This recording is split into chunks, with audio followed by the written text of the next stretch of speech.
In my past life, Gu Shouyuan was a young and accomplished military district commander with a distinguished record of service. As for me, I was ordinary and unremarkable, only becoming his wife by sheer luck through a childhood marriage contract. When the kidnappers pointed their guns at both me and Su Ro, he chose to save her without a second thought, while I was shot through the heart and died at the age of 27. In this life, I took the initiative to divorce him, giving him his freedom, and traveled far away to begin work in international medical relief. He stood before me, utterly distraught and filled with regret, begging for one more chance. Chuyi, are you absolutely certain? The conditions on the battlefield are harsh, and you'll be facing mortal danger at any moment. I gave a firm nod. Professor Hu, please don't worry, I've given this careful and thorough consideration. He let out a sigh. Adjusting his glasses, he took a document from the drawer and handed it to me.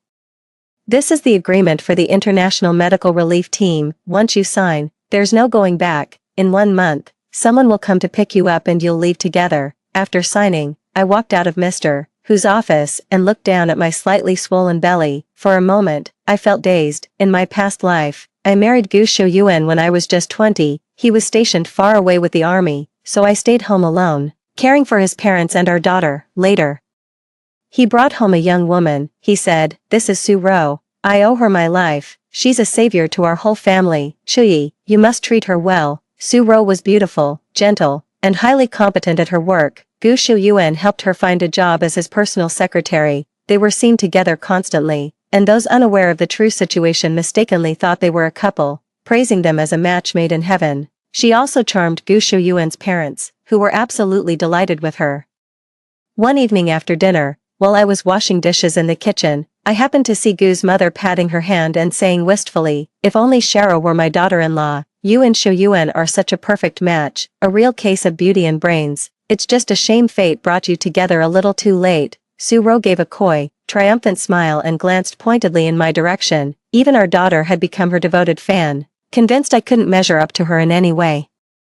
She once broke down and screamed at me, "What era is this? Arranged marriage. You and Dad were never meant to be together. You're not good enough for him," she muttered under her breath. "I wish Auntie Shiro was my mother instead." Later, Shiro and I were both kidnapped by Gu Shouyuan's enemy. When he arrived, the kidnappers forced him to choose only one of us to take with him. A gunshot rang out, and my heart was hit. I collapsed in a pool of blood. In my final glimpse, I saw him shielding Su Ro beneath him without a moment's hesitation. My thoughts snapped back to the present, and I placed my hands on my stomach. I am now 2 months pregnant. Since she doesn't want me to be her mother, I'll grant her that wish in this lifetime. I went to the hospital. When the doctor learned I wanted to terminate the pregnancy, they tried to talk me out of it, but seeing how resolute I was, they had no choice but to relent. In this life, I won't let anyone from the Gu family become an obstacle to my new beginning. It won't be long now before Gu Shouyuan brings Su Ro back. I stayed in the hospital for 2 days before returning to the Gu residence. Mrs. Gu pressed me about my whereabouts, and I brushed her off, saying I was doing a clinical rotation with a professor at the hospital. She said unhappily, "You're a married woman now.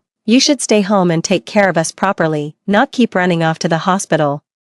What's the use of learning all that? It's not like you could ever become a doctor. For a woman, virtue is more important than talent." Yet, I distinctly remember she didn't say anything like that when it came to Su Ro. A few days later, just like in my previous life, Gu Shouyuan brought Su Ro home. Instead of waiting for him at home as I usually did, I went to the hospital. By the time I got home, it was dinner time. It's New Year's Eve. In the past, I was always the one handling all the preparations, but this year, they couldn't reach me, so Mrs. Gu prepared a lavish dinner herself. "So, you decided to come back." Mrs. Gu shot me an unhappy look. Seeing this, Mr. Gu whispered from the side, "Sit down and eat." I sat down next to Gu Shouyuan, my heart already settled and calm. He pointed to Su Ro and introduced her to me. "This is Su Ro, the one who saved my life." I nodded, picked up my chopsticks, and got ready to eat. "Well, Chuyi, Su Ro doesn't know anyone here, so she'll be staying with us for now. You must treat her well from now on."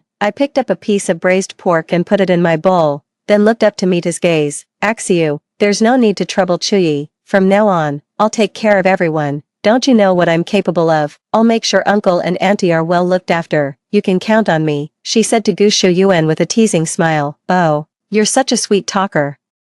I like you more and more every time I see you." Here, have some more fish. I went out and bought this especially for you today." With that, Mrs. Gu picked up a piece of fish and plopped it right into Su-Ro's bowl. Gu Shuyuan quickly stopped her. "Mom, Xiaoro doesn't eat cilantro." Gu's mother looked down and saw a bit of cilantro stuck to the piece of fish. Oh, okay, you have this piece then. I'll pick another one for Xiaoro." Watching their harmonious interaction, which truly resembled a family, I felt utterly out of place. Gu Shuyuan seemed to notice something and picked a shrimp from the dishes on the table, placing it in my bowl. "Chuyi, I'm away from home so often. Thank you for taking such good care of the house and our parents this past year. I made this shrimp, try some." I stared at the shrimp in my bowl without moving, then looked at him. It was all so ridiculous. He noticed my stillness and paused, looking puzzled. "What's wrong, Gu Shuyuan?"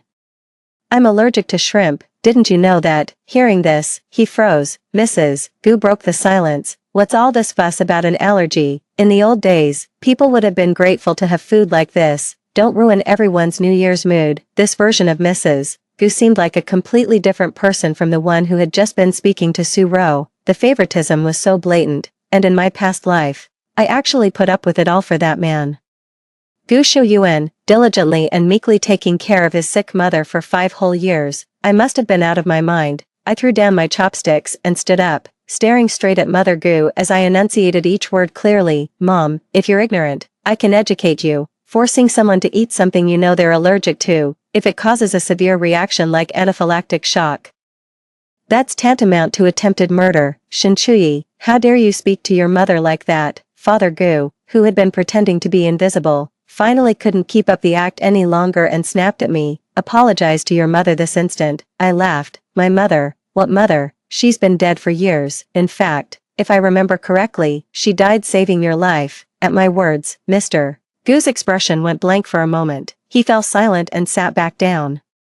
I had no desire to engage with them any further and turned to leave. Suddenly, my wrist was seized by Gu Shuyuan. "Shinchuyi, apologize." He was furious. I wrenched my arm free and met his gaze. "What? After all this time, you really think I'm your family's slave? How long has it been since the founding of New China? Did the reform and opening up policy somehow skip your household?" A sudden, collective gaze of shock was directed at me. In the past, I was always timid and submissive around them. Never like I am today. I was just so angry, feeling that all my past efforts were worthless. I wasn't surprised by their stunned expressions. I paid no attention, got up from the table, and went straight back to my room. A few hours later, when everything outside had quieted down, there was a knock at my door. I got up and opened the door. Gu Shuyuan was standing there. He handed me a glass of milk. "Chuyi, I just warmed this up. Have a little." "No, you have it," I said, starting to close the door. He reached out to stop it, looking at me with a sigh. "Don't be like that. You need to take care of yourself. For the baby's sake, we went too far today." "I'm sorry." Hearing him mention the baby, I looked down at my now flat stomach and managed a bitter smile. "Gu Shuyuan, Aishio, they're setting off fireworks outside. Come watch them with me, please." Su-Ro popped out from behind him, pointing excitedly at the fireworks outside as she pleaded with him. Gu Shuyuan paused for a moment, then nodded gently in her direction. "All right, I'll take you to set off some fireworks." Su-Ro, having gotten the answer she wanted, happily put on her coat and got ready to head out. Just as they reached the door, Gu Shuyuan suddenly turned around. Chuyi, do you want to come along?" Su-Ro tugged reluctantly at his sleeve and muttered, "Aishio, maybe it's best not to bring Chuyi. She's pregnant now. And it wouldn't be good if any of the fireworks or firecrackers outside accidentally went off near her." He gave me an awkward look and conceded, "Yeah, I guess you're right." I shook my head. "You two go ahead, have fun." A flicker of guilt crossed his face. "Then you rest up at home. Mom just mentioned you're due for a prenatal checkup. I'll go with you tomorrow morning." Before I could even respond, he was already being eagerly dragged out the front door by Su-Ro. A prenatal checkup, huh? Back in my room, I received a message from Professor Hu. "Chuyi, I've already submitted your name. In 2 weeks, you'll be joining the Moritz Medical Relief Team. It's winter there now, so you'll need to prepare some cold weather gear for yourself, just in case." The next day, I slept in until 10 o'clock, a rare luxury for me. I opened the door to an empty house. I grabbed a quick bite to eat and decided to head to the mall to buy myself a down jacket. After getting the text from Mr. Hu yesterday, I went through my closet and realized I'd barely bought any clothes for myself in all these years. In the past, I couldn't bear to see him work so hard for money, I spent almost all the allowance he gave me on household expenses, rarely buying anything for myself. Looking back, I was such an idiot. At noon, I took a cab to the mall by myself and headed straight for the counter, but just as I walked in, I heard an exclamation. "That dress is gorgeous." I looked over and saw Su-ro and Gu Shou-yuan. They're still wearing the same clothes as yesterday. Su-ro held up a form-fitting lace dress in front of herself to see how it looked. "Aishio, does this look good on me?" Gu Shou-yuan nodded and said, "It looks lovely." Su-ro said sheepishly, "Isn't that a bit too expensive? It's over 8,000. Gu Shou-yuan smiled, took his bank card out of his pocket, and handed it to the salesperson. "Please wrap it up for me." Beaming, the salesperson took the card and praised to Su-ro. "Your husband is so good to you." I took in the entire scene before me. It suddenly occurred to me, from the moment we met until now, it seems he has never given me a single thing. It wasn't until he finished paying, turned around, and saw me at the door that his smile instantly froze on his face. "Chuyi, what are you doing here?" For a moment, I suddenly felt like teasing him. I glanced at my watch. "Didn't you say you'd come with me for my prenatal checkup? You didn't come home all night. So I had to come out and look for you myself." His face instantly turned pale. He hurriedly explained, "Don't get the wrong idea. We finished setting off the fireworks very late last night and were afraid of disturbing your sleep if we came back, so we just stayed out for the night." "That's right, Chuyi, you really shouldn't overthink it," Su-ro chimed in. I glanced at the dress she was holding. "Oh, this dress. It was a gift from Ashu to celebrate my new job. Ashu helped me find a position, so I came back to be his assistant." "Chuyi, you don't mind, do you?" How could I miss the provocation in her words? I smiled. "Of course not. You're his benefactor. It's only right." Hearing this, Gu Shou-yuan gave me a gratified smile. "Chuyi, I knew you would understand." I looked at him and found it all rather absurd. "I'll take Sharo home first, then I'll go with you to the hospital." When we reached the mall parking lot, Su-ro walked straight to the passenger seat.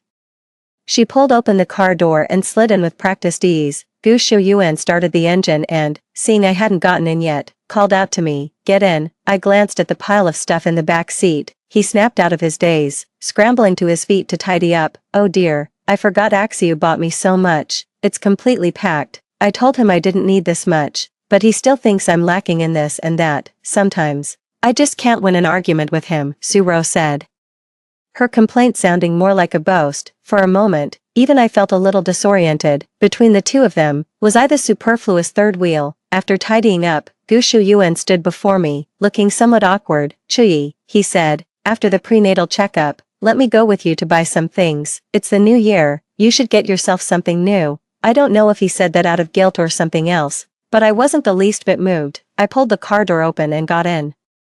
"Let's head back." On the way, Su-ro kept chattering non-stop. Occasionally, Gu Shou-yuan would crack a joke, making her burst into laughter. Suddenly realizing I was still trailing behind, she awkwardly stifled her giggles. They were talking about things only the two of them had experienced, leaving me completely out of the conversation. As we passed the city's amusement park, she said, "Axiu, do you remember when we first met? I told you I'd never been to an amusement park, and you said you'd take me someday." Gu Shou-yuan kept his hands on the steering wheel but turned his head to nod at her. "Okay, I'll take you when I have time, Ash. I want to go hiking again and see the Golden Mountain at sunrise." "Alright.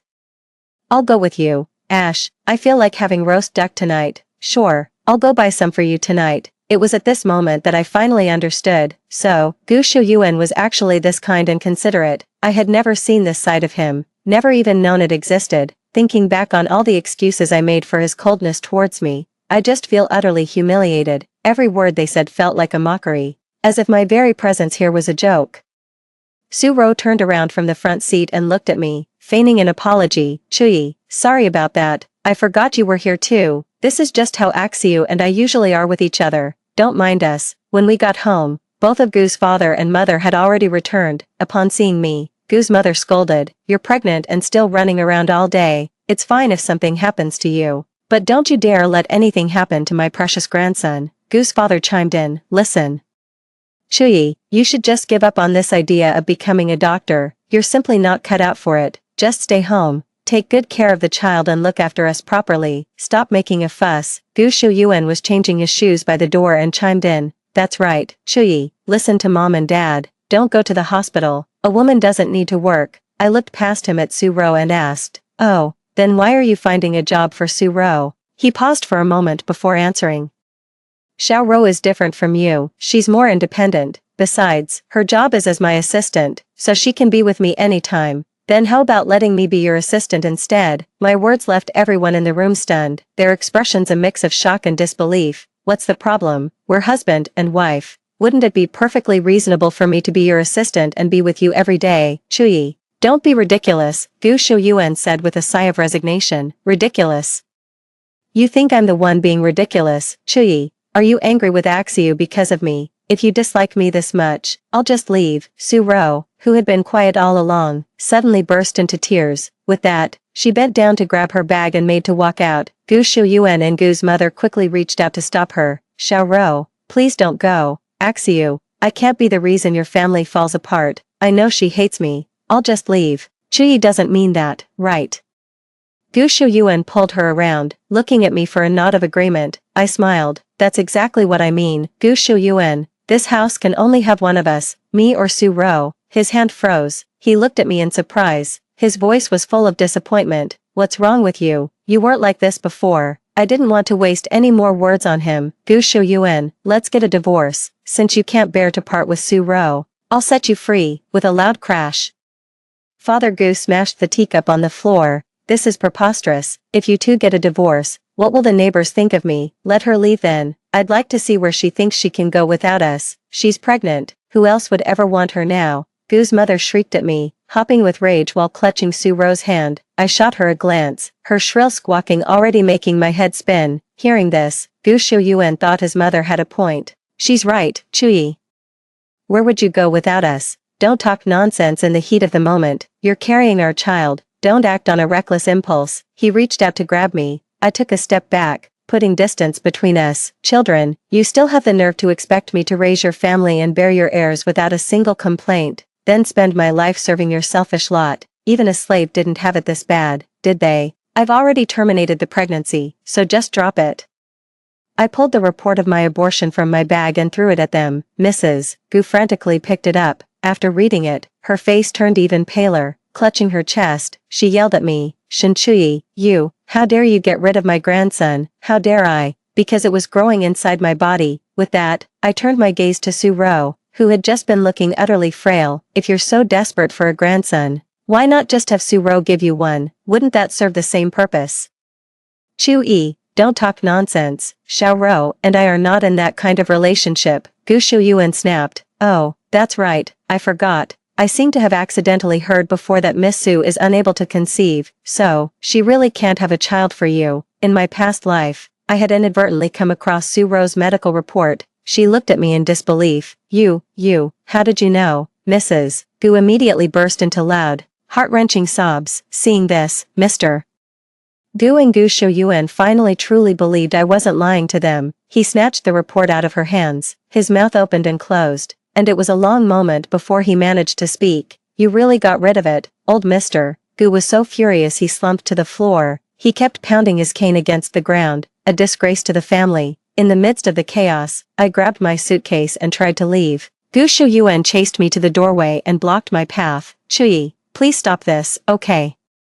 We can put aside the matter of you terminating the pregnancy for now. I couldn't help but laugh at his sheer audacity. Gu Shouyuan, did I spoil you too much in the past? Is that why you become so shameless? Listen, it's me, Shen Chuyi, who wants a divorce from you. I'm not begging for your forgiveness. I pulled out a pre-drafted divorce agreement from my bag and flung it at him. I've already signed it. You should do the same. And quickly. I don't want anything to do with you or your family ever again. It was as if, in that moment, he finally understood that I was truly going to divorce him. He blocked my path again. I shoved him away forcefully and snapped. Gu Shouyuan, are you out of your mind? You only married me because my mother saved your father, didn't you? You never loved me. So what's with the act now? Besides, now that we're divorced, you and Su Ro can finally be together openly. Isn't that perfect for you? Chuyi, you've got it all wrong. The only reason I'm kind to Xiaoro is because she saved my life once. She has no family left in this world, and I feel a sense of duty to look out for her. That's all there is to it. Su Ro had followed him out and was standing right behind him. Catching those very words, her face gradually drained of color. Gu Shouyuan turned and saw her, freezing in place. Gu Shouyuan, if you just admit you're a two-timing bastard, I might actually respect you a little. I sneered. If you don't sign the divorce papers, I'll take you to court. Make no mistake, I am divorcing you. Seizing the moment, I quickly hailed a cab and sped off. I checked into a hotel for the time being. I have less than half a month left before I leave. During these 2 weeks away from the Gu family, I can finally breathe easy and do the things I enjoy. I've decided to make up for everything I've missed out on before. So, I found an island and decided to go there by myself for a while. With everything packed and ready, I grabbed my luggage and headed to the airport. Before boarding the plane, I made a point of blocking the entire Gu family. I wasn't about to let them ruin my perfectly good vacation. I spent over a week happily enjoying myself on the island. It wasn't until I got the call from Mr. Who that I realized I only had 2 days left before I was due to join the rescue team. He had booked my return flight ticket and asked me to meet him at the hospital. After dropping off my luggage at the hotel, I rushed straight to the hospital without a moment's delay. Just as I reached the entrance, a hand grabbed me. I turned around and saw Gu Shouyuan. When he saw me, his eyes lit up with surprise. "Chi, it really is you. You have no idea how long I've been looking for you. You blocked me, and I couldn't get in touch." As he spoke, he lowered his head and said with a bitter smile, "It was only then I realized that once I couldn't reach you by phone, I had no other way to find you. I don't even know if you have any friends." Looking back, I realize I really haven't been attentive enough to you. I'm in a hurry and don't want to be held up by him here. I shook off his hand. "Gu Shouyuan, have you forgotten the divorce papers I gave you? Stop with the phony sentimentality. You know better than anyone how you truly feel about me." With that, I turned to leave. He came after me. "Chui, please, give me another chance. Mom's in the hospital now. After spending these past few days taking care of her, I finally understand just how hard it must have been for you, handling everything on your own whenever she or dad were sick and hospitalized. You're already exhausted from looking after her, and yet you still rush back every afternoon to cook for dad. It's only now that I realize how incredibly difficult it is to keep this household running so smoothly." Reading between the lines, I think I get the message. Seeing how much thinner he looked compared to before, I guessed that with me, his free nanny, gone these past few days, all the responsibility had fallen on his shoulders. He must have had a rough time. Every word I'd just spoken seemed to tell me that if I didn't come back soon, he was about to break. I chuckled. "What's the matter? You're working yourself so hard. Isn't your dear Sharo helping you out at all?" His expression instantly turned cold. Sharo hasn't been feeling too well lately." I nodded. "She's the smart one. If I'd known back then, I would have played sick too when things like this happened. I wouldn't have ended up being taken for granted as free labor for your family for years." My words left him speechless, unable to muster a retort. "But I know you. Look, you came back today. You still can't bear to see me suffer. Chui, I know you brought up divorce just to vent. I've done a lot of thinking these past few days. I'll be more attentive and take better care of you from now on. Can we please make up? Come home with me. I can't take this anymore." I yelled at him. "Gu Shouyuan, get lost. Don't flatter yourself. The very sight of anyone from your family makes me sick. If you have any shred of decency left, get out of my way. I'm not here for you, and certainly not for anyone in the Gu family. The world doesn't revolve around you. I don't care if your parents get sick or die. Just don't drag me into it. If you have a conscience, go take care of them yourself. If not, just dump them on the street." Perhaps he had never seen me like this before. He stood there stunned for several minutes. He asked in disbelief, "Then what are you doing at the hospital?" As if suddenly remembering something, he let out a sigh of relief. "Forget about becoming a doctor. You can't become one just by hanging around the hospital every day." Suddenly, an authoritative voice came from behind. "Chui, why aren't you coming in? We still need to do one final check of the documents for the rescue team." I turned around. Teacher Hu and his assistant were standing behind me. I nodded at him apologetically. "I'll be right there, Mr. Hu." Then, turning back, I warned Gu Shouyuan, "Stay away from me. Don't bother me again." "A rescue team? What rescue team?" he pressed. "What's it to you?" I rolled my eyes and ran over toward Mr. Hu. After a final review of the documents, Professor Hu handed me the medical relief pass and said solemnly, "Shen Chui, on behalf of the International Medical Relief Team, I welcome you aboard." Early the next morning, a young man knocked on my door. He said, "Dr. Shen, I'm here to pick you up." I followed him onto the plane. This marked the beginning of my 3 years of medical relief work in a war-torn region of the Middle East. During that time, I witnessed countless instances of life lost and life's miracles. Every time I saw a wounded person successfully rescued, I felt grateful to fate for giving me a second chance at life.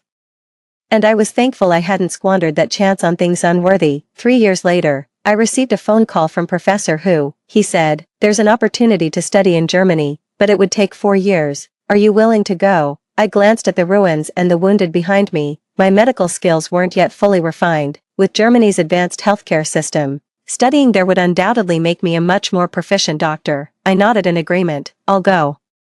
Just as we were about to hang up, he suddenly paused. I was a bit puzzled. "Professor Hu, is there something else?" "Chuyi, there's something I never told you. The day after you left, your ex-husband came to see me. He kept asking where you had gone, and I told him. He seemed utterly heartbroken. He kept muttering things like, 'It's impossible, you couldn't have left him,' and so on. He caused a huge scene in my office for a long time and even smashed a lot of my things. In the end, he was taken away by a woman named Su Ro. I actually thought he was genuinely heartbroken over you leaving. Who would have guessed that just a few months later, he started openly dating that woman? I thought the whole matter was over and done with, so I didn't see a reason to tell you. But just the other day, I heard about something huge," he said, suddenly switching to gossip mode. "That Su Ro was arrested, Gu Shuyuan was suspended, and now he's been taken in for questioning too." "What?" I was utterly shocked. He said slowly, "That Su Ro, she's nothing but a traitor. She had an ulterior motive from the very beginning when she approached Gu Shuyuan, and the entire Gu family was foolishly taken in by her, completely under her spell. Now, not only is Gu Shuyuan's job on the line, but he might also face other penalties in the future. It's a good thing you decisively divorced that fool back then. Come to think of it, in my previous life, before I died, I don't recall this being a thing. Did Su Ro from that past life actually succeed?" A shiver ran down my spine. But thank goodness, she's been found out now. As for Gu Shuyuan, he got exactly what he deserved. After handing over my work here, I flew to Germany to begin my studies abroad. 4 years is neither a long nor a short time. I led a fulfilling life every day and genuinely learned a great deal. On the day I graduated, I received an award from the college. They told me I was an excellent doctor. In the blink of an eye, 7 years have passed since I left. Professor Hu invited me to return to the country. He's getting on in years. And he said, "Chuyi, you are my most outstanding student. I can rest easy, knowing the hospital is in your hands." On my first day in the role, after the meeting concluded, my assistant led me back to my office. As I passed by the inpatient ward, a familiar yet astonished voice suddenly called out, "Shin Chuyi." I turned around and met the surprised gaze of Mrs. Gu. "Is it really you?" She was so overcome with emotion she tried to rush forward. "Where have you been all these years? Why didn't you contact us? We've been looking everywhere for you." Her assistant held her back. "Ma'am, please, calm down." She roughly knocked the assistant's hand away and shouted, "She's my daughter-in-law. This is none of your business." Suddenly, a man in a security guard's uniform rushed up from behind her and held her back. "Mom, you just had surgery, you can't get worked up." Our eyes met, and I recognized the man who looked much more haggard. It was Gu Shuyuan, whom I hadn't seen in 7 years. He recognized me too, then immediately flustered, lowered his head, and turned away. Mrs. Gu was still over there, calling out to me as her daughter-in-law. The assistant stepped forward to interrupt her. "Ma'am, this is our Dean Shen, not your daughter-in-law. Please show some respect." Hearing this, Gu Shuyuan turned around stiffly and stared at me. "Chuyi, you really became a doctor." I gave a slight nod to the assistant, signaling her not to intervene. I walked up to Gu Shuyuan and extended my hand. "It's been a long time." He paused blankly for a few seconds, then extended his hand with a bitter smile. "It's been a long time, Dean Shen." After he settled Mrs. Gu back in her hospital room, we went to a cafe outside the hospital. He told me his father had passed away the year before last. At the time, his mother was in the hospital. He was taken away for questioning, leaving his father completely alone at home. He fell down the stairs. No one found him. It was a long time before a neighbor noticed something was wrong and called the police. After that, my mother's health kept declining. She had surgery not long ago, but the doctors told me it's unlikely she'll make a full recovery. She probably doesn't have much time left. Her mind isn't what it used to be either. She gets confused sometimes and forgets a lot of things. That's why she kept calling you her daughter-in-law just now. Please don't take it to heart." After saying this, he buried his face in his hands. "Chuyi, I regret it so much. If only I had tried to make our life together work back then. If I hadn't brought Su Ro back, would everything be different today?" I picked up my coffee and took a sip. "Gu Shuyuan, you only regret how you treated me back then because your life isn't going well now. fundamentally, you don't really feel guilty about what you did to me." With that, I stood up to leave. "In that case, I don't think we have anything left to say. I've already paid for the coffee." He hurriedly grabbed my arm to stop me. "No, Chui. I truly am filled with remorse towards you. I don't even have the right to ask for your forgiveness. The reason I asked you to come here with me today was simply to say I'm sorry to you in person." I gave a faint smile. "I don't need your apology, Gu Shouyuan. Don't flatter yourself. After I left you, I finally saw how much more this world has to offer. I was such a fool before, letting you trap me in that tiny world, content with the few scraps of affection you threw my way. In your Gu family, I lost myself. But thank goodness I didn't choose to stay. I've created wonderful new surprises for my own life." Without another word, I walked out of the cafe and never looked back. "Gu Shouyuan, we're no longer on the same path. Let the past be the past. I'm already embracing a new life." Next, let's listen to the following story. A husband of 20 years has been keeping a mistress for 15 of them, to force me out. They only gave me 1,000 a month for living expenses, to spite them both.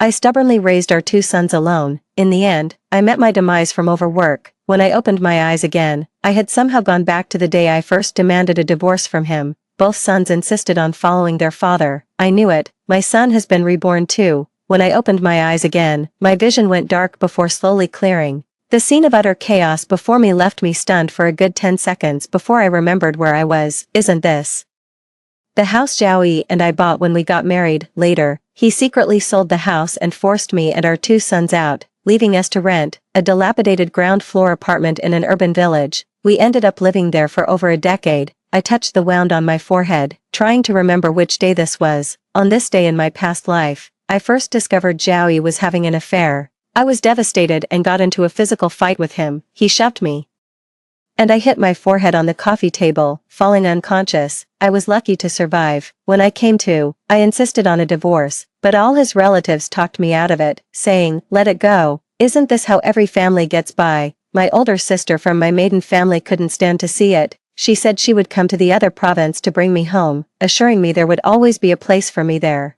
I was too angry to let it go, stubbornly clinging to my position as the legal wife, refusing to let that scumbag have his way. But my stubborn defiance didn't actually make their lives difficult. Zhao, utterly shameless, went ahead and secretly sold our house, then settled down in another city with his mistress, where they even had a child. He only comes back to our hometown every few years, where he endures a few half-hearted token criticisms. After his mother died, he stopped caring about anything at all. The happier they are, the more determined I am to stay right here and be the biggest thorn in their side. She raised 2 sons single-handedly until they reached adulthood, only to pass away from illness far too young. During the year I was hospitalized, Zhao spent over 200,000 to send his grade school-aged illegitimate child on an overseas study tour.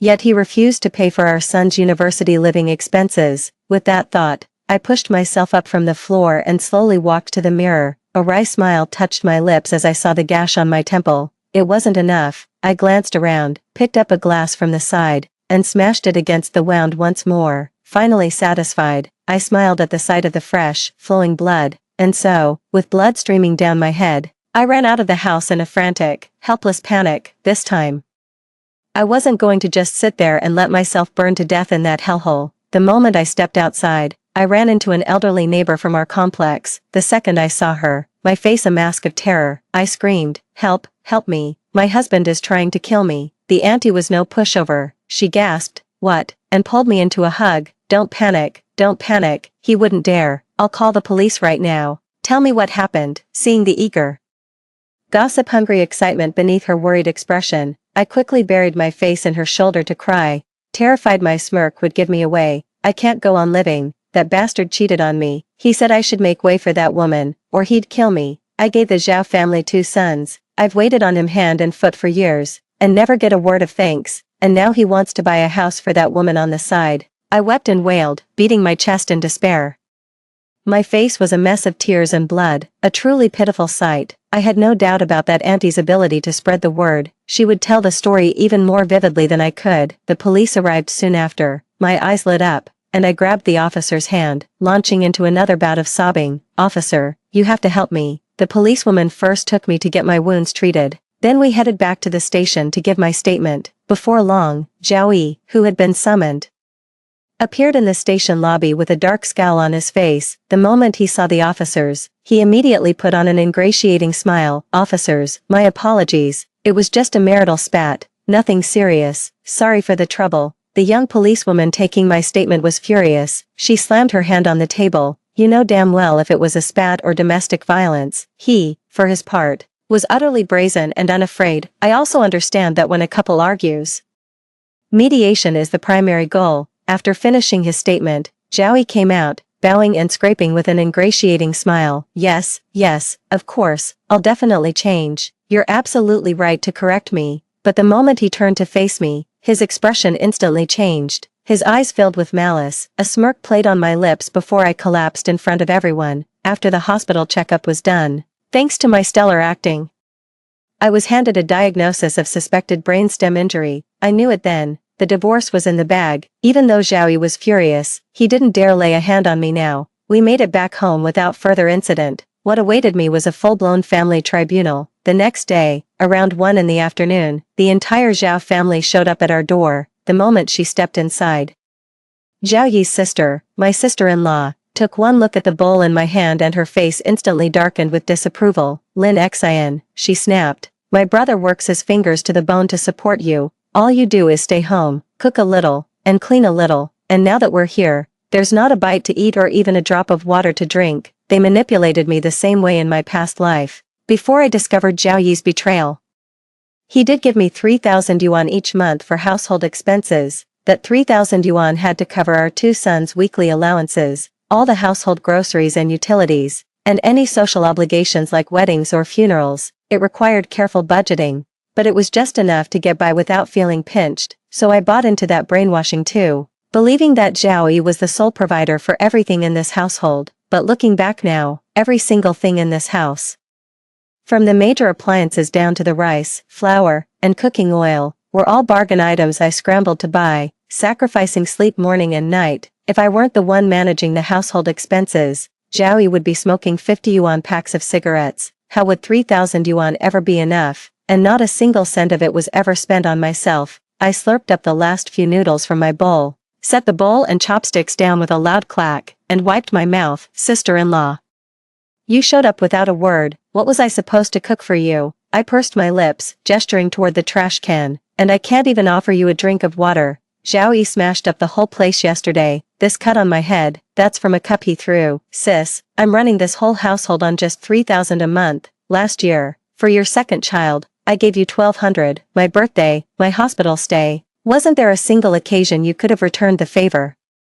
Give it back to me, and I'll go buy groceries for you all right now." "You," choked by my words, my sister-in-law immediately turned her face away in a huff. After playing the bad cop, Zhao Yi's mother switched to the good cop, putting on a show of earnest concern. "Oh, come on, what couple doesn't argue? It was wrong of Zhao Yi to hit you, but you shouldn't have called the police. Family matters shouldn't be aired in public." In my past life, she couldn't control the one on the outside, so she saw me as an easy target and subjected me to plenty of psychological manipulation. They tried to brainwash me, saying his whole family was on my side, and that once I got through this, that other woman would end up with nothing. I gave a cold laugh. I didn't just say it, I actually sent someone over to check it out. A commotion erupted in the hallway. The neighbor lady had arrived with her posse of old friends. "This is the place that no good cheat even hits people. Beating his wife. What kind of mother raised a son like that?" My mother-in-law's face instantly darkened. I laid out yesterday's injury assessment report. The photos of the bruises were truly horrifying. "Don't any of you try to talk me out of it. I'm definitely getting a divorce. If I don't, I'll sue him." Zhao Yi flew into a rage. "Fine, let's get divorced. I've been wanting out of this marriage for ages. My mother-in-law doesn't want a divorce. She also knows her son is almost 30, and aside from the marital home that drained the family's savings, he has nothing. He'll never find another fool of a woman like me, willing to work herself to the bone without complaint. I want to live with grandma." "Me too. I want to live with dad and grandma too." My two sons had appeared at the front door. I don't know when. The three of us locked eyes. In that split second, a profound understanding dawned on me. I knew then, my sons had been reborn. 2. In my previous life, raising my two sons felt like walking on thin ice. Even working 3 jobs day and night wasn't enough to support my 2 children. While other kids went on trips during school breaks, mine had to work part-time jobs every holiday. In their teens, when they were growing fast, they were always hungry. A bit of meat with each meal was never enough. They'd get up at night to eat a few cheap crackers and wash them down with a bellyful of water. In high school, the teacher saw his potential and suggested we get him a tutor outside of school, but we couldn't afford it. He had the talent for a top university, but ended up at an ordinary one, and that's not even mentioning how tough it was whenever he got sick. With all these things piling up, one after another, how could our 2 sons not be bitter? The mother-in-law, who had been hesitant, beamed from ear to ear the moment she saw her 2 grandsons. "Ah, my 2 big boys. Grandma's love for you wasn't in vain. Divorce, it's settled." The mother-in-law, who had been put on the spot and mocked by everyone, was still wavering. Her grandson's sudden change of allegiance seemed to wash away her shame in an instant, prompting her to make the final decision. Zhao looked at me and gave a smug, triumphant smile. It was as if he was saying, see, without me, you have nothing, not even your sons. I can't help but laugh. He has no idea how expensive it is to raise a child. The house wasn't even in my name, and I paid for all the renovations. Yet, when dividing the assets, Zhao Yi's mother had the nerve to spout off. "The house was bought by our Zhao family. At most, we'll give you 30,000, take it or leave it, or, you can just take the furniture. That furniture is nearly 10 years old, and my family lives far away." She was dead certain I wouldn't take it. Well, I wasn't about to let her have her way. I just called the neighborhood aunties over. They could take anything they fancied, whatever was left. I had the scrap collector come and haul away. Zhao Yi watched the furniture being carried out piece by piece, his face turning livid with rage. "Lin Xian, you have a truly vicious heart." I shot him a scornful look. "What? Would leaving my dowry for you and that woman be considered not vicious? Once I'm gone, that woman on the outside can finally waltz right in." Shortly after the divorce was finalized, Zhao Yi quickly set a date for his new wedding. On the day of their wedding, my sister from my mother's side of the family also came. Early in the morning, they set off firecrackers and made a racket with gongs and drums on the street and outside the apartment building. All the neighbors knew Zhao Yi was getting remarried, so it wasn't much of a surprise. She was handing out candy to everyone with a smile brighter than a bouquet. Looking for all the world like she was the one getting married, a confused passerby, seeing this, asked for some candy to share in the joy. "A happy occasion at home. Congratulations." Beaming from ear to ear, she shoved a handful into their hand. "It is a happy occasion. My sister got divorced." With that, she pointed a finger, gesturing for them to look up. She hung a banner on the door that read, "Celebrating my sister's divorce from that Zhao scoundrel. Celebrating my ex-brother-in-law's second marriage." The new bride, of all people, refused to keep a low profile. She insisted on being carried in a bridal sedan chair through the main gate of the residential complex, only to run straight into the band my sister had hired. Seeing her arrive, my sister turned and gave a wave of her hand. "All right, let's hear it, play the bride in." At that sight, everyone immediately understood what was going on, with the commentary from the neighborhood gossip. They were absolutely riveted by the drama. It was time to step out of the bridal sedan, but Lu Qiaoqiao refused to show herself. A voice, tinged with tears, came from inside. "Go." As the central figure, Zhao Yi felt utterly humiliated, pierced by the crowd's stares and whispers. The 2 sons threw their arms around their grandmother's waist, frowning. "Grandma, Mom has gone too far. How could she do this?" Sitting in my sister's car across the street, I watched the whole scene unfold.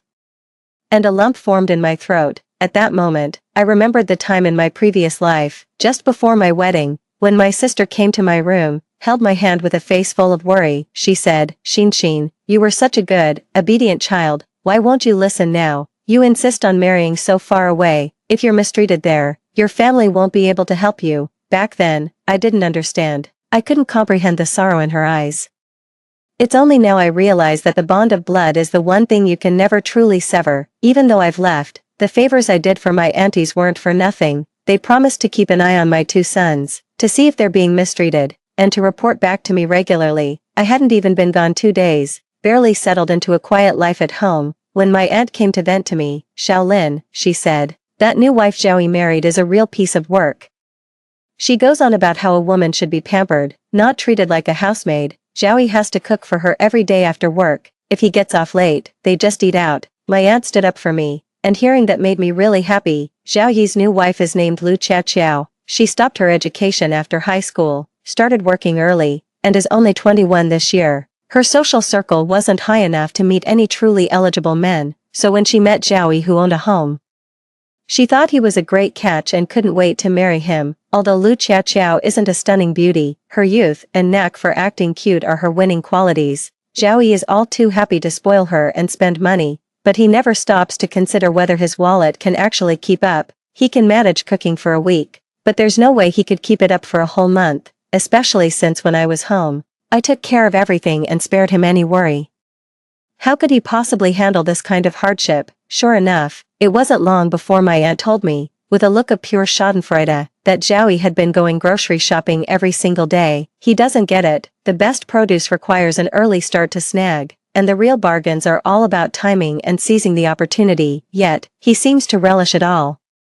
And even posted about it on his social media. It's a picture of him and his new wife at the supermarket, their cart filled with snacks, premium fruits, and small packages of organic vegetables wrapped in cling film. The whole scene radiates warmth, harmony, and simple happiness. I knew it wouldn't be long before they started arguing, but I never imagined their first fight would come so soon. I heard their first argument because my son had connected his smartwatch to the phone and left it in the living room. How much could just buying groceries possibly cost? Is the $4,000 I give you every month not enough? Could you maybe cut back on the snacks? Didn't you eat those snacks too? Now you're picking on me. When you married me, you promised to be good to me forever, and now you're even nagging me about a little snack. If I'd known it would be like this, I should have just found someone my own age. As she spoke, Lu Xiaoqiao began to cry. Seeing her tears, Zhao Yi's heart softened. He lowered his voice to soothe her. All right. We've eaten out too much this month. Next month, let's cook at home. You go buy the groceries, and I'll do the cooking. Okay. The two of them made up, all lovey-dovey again. I couldn't help but sneer on the other end of the line. Two people who've never been ground down by the daily grind, who have no respect for life's realities. Life itself will teach them a harsh lesson. The peace didn't last 2 days before Zhao Yi's household was in an uproar again. The money Zhao Yi gave Lu Xiaoqiao was meant to cover all the household expenses,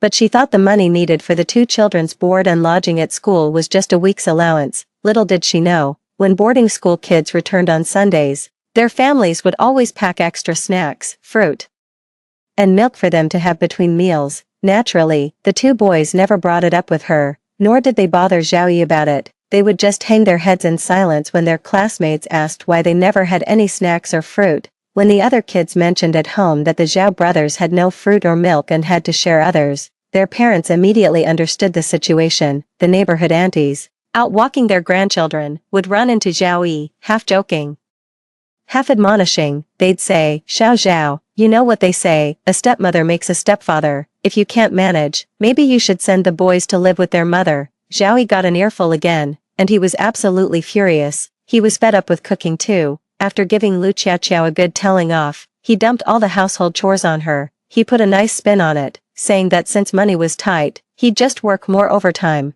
leaving Lu Xiaoqiao to handle everything at home.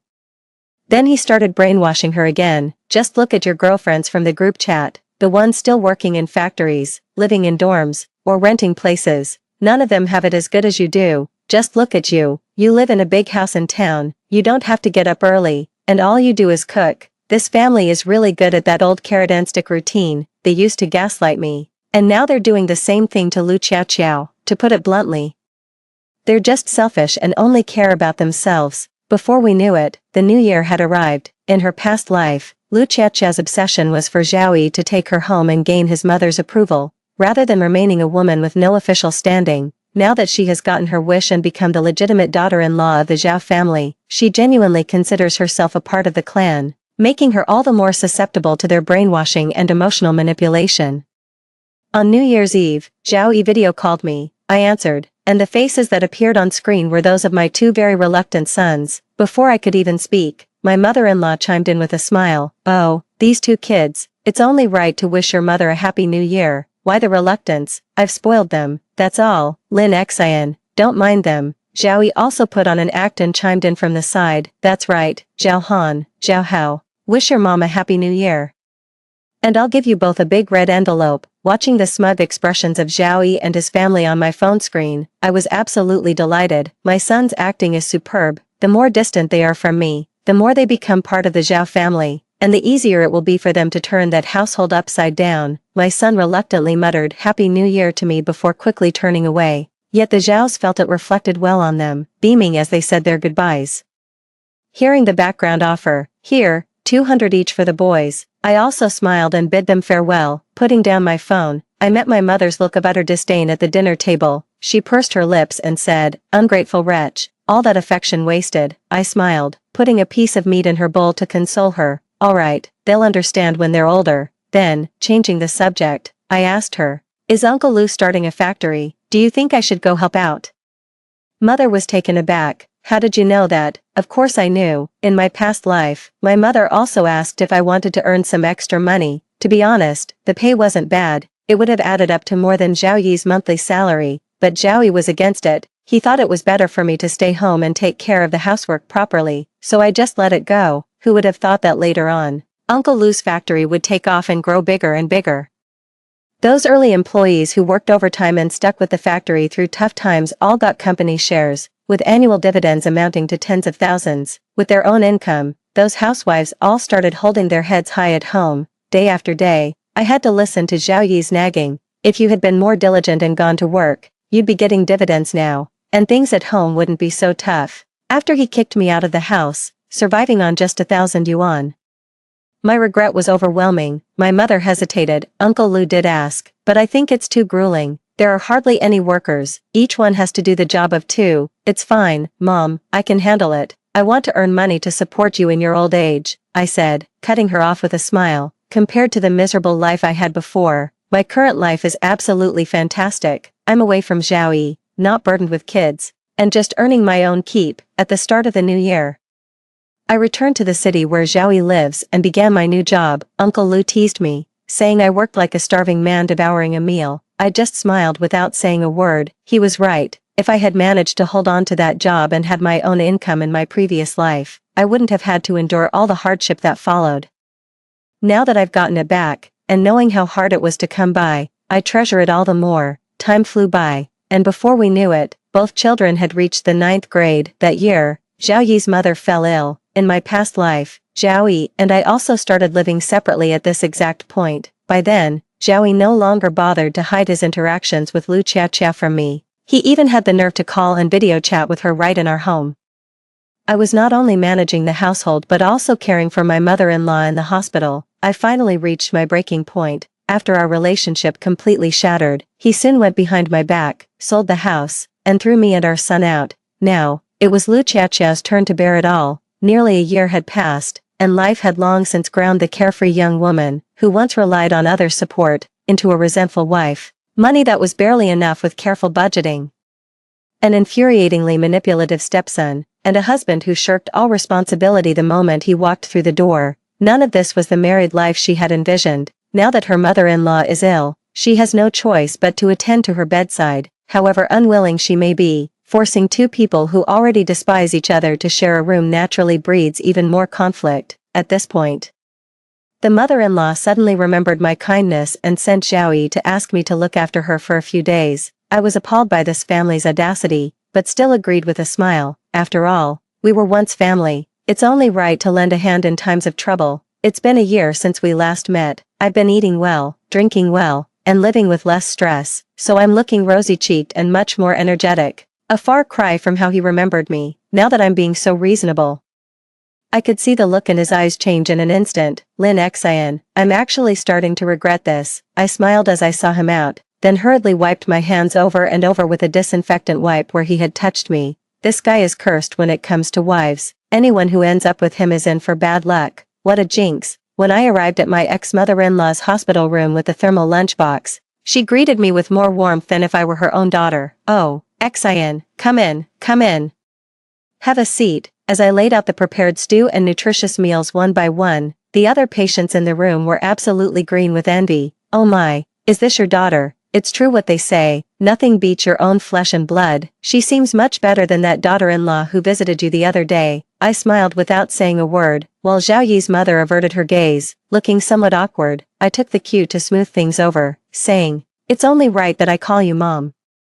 She spent the entire afternoon in the hospital room venting to me, going on and on about how Lu Qiaqia was utterly unsatisfactory to her, how poorly things were going at home, and how she couldn't hold a candle to me in any way. "She's young, she'll learn the ropes in a couple of years. People are just so damn ungrateful. You never appreciate what you have until it's gone and you have something worse to compare it to, but at their core, they're utterly selfish.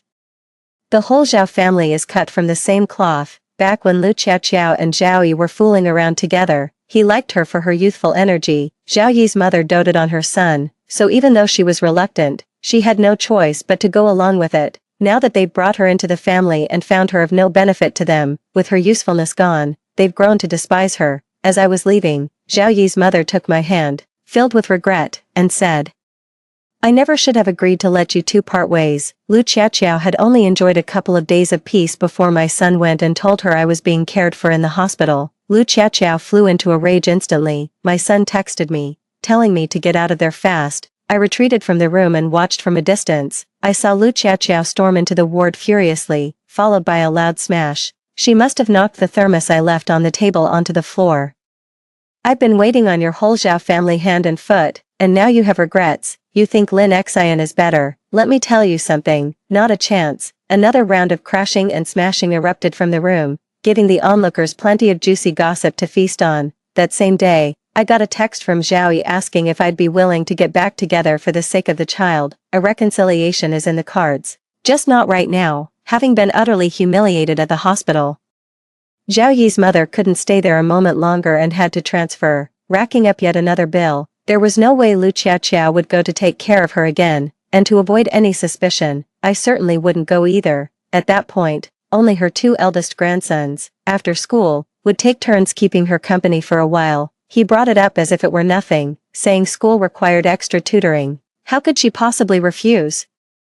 It's just that the Zhao family's money was now controlled by Lu Qiaoqiao, and she had no intention of humoring Zhao Yi's mother, so she flat out refused. In Zhao Yi's eyes, her disrespect towards their parents and harsh treatment of their children completely extinguished any affection he had left for Lu Qiaoqiao. To force Lu Qiaoqiao into a divorce, he cut off her living expenses and continued to subject her to frequent beatings and verbal abuse. I checked the time.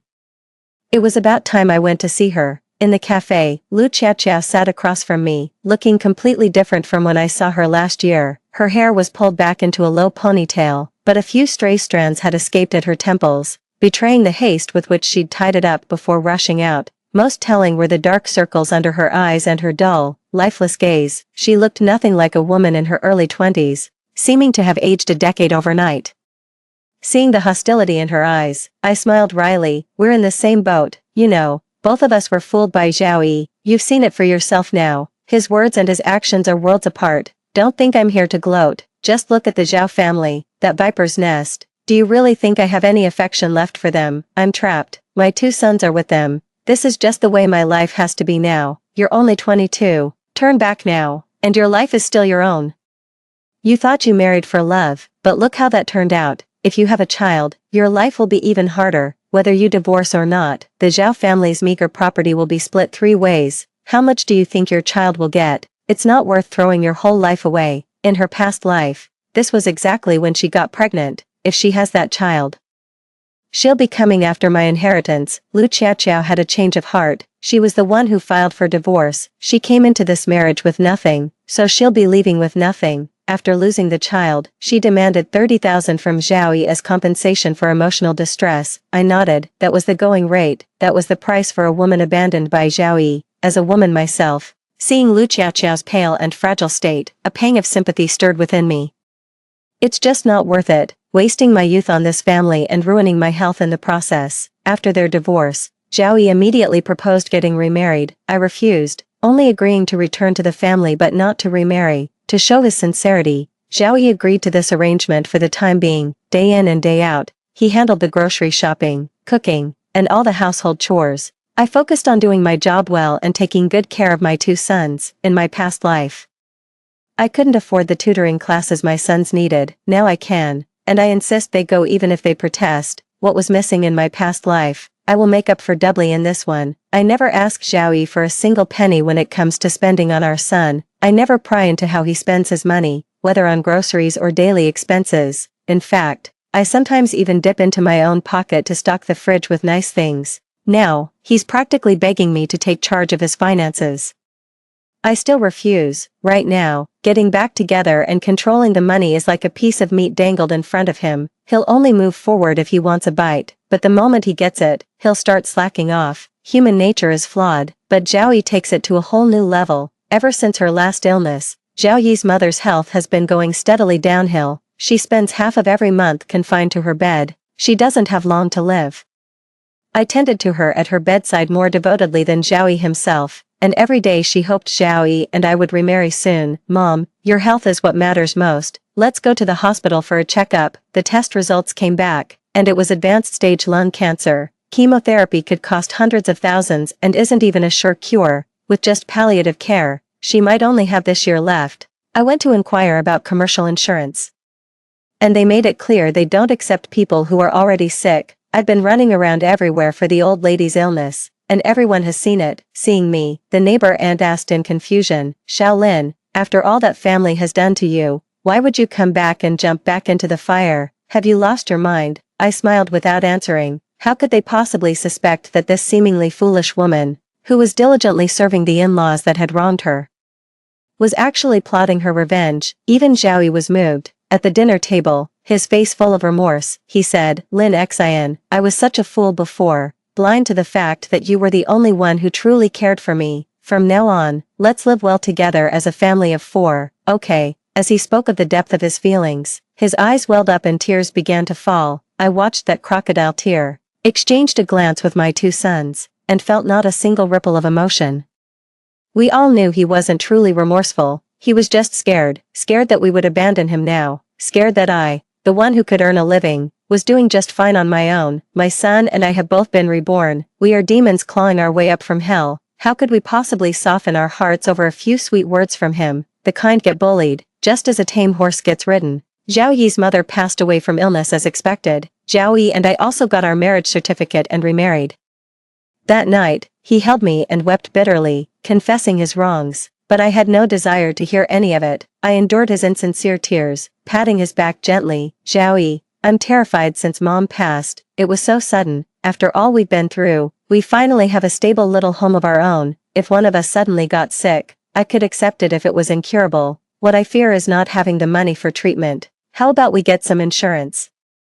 He thought it was a great idea and readily agreed. That weekend, we went to the insurance company and purchased a high-value policy. Watching Zhao Yi finally sign his name on the contract, the weight of worry finally lifted from my heart, and so, I simply waited quietly for that day to arrive. According to my son's account, as their university term was about to begin, they chose to take a coach to register in order to save on travel costs. However, the coach was involved in a multi-vehicle collision on the road, plummeted off a cliff, and there were no survivors. In this life, with the guidance of the elite tutors I hired at great expense every month, my son's academic performance improved by leaps and bounds. They both got into top universities, making up for the regrets of the previous life. I took our son and went ahead first, luring him into the car under the pretense of a family trip. Hey Zhao Yi, I bought your ticket.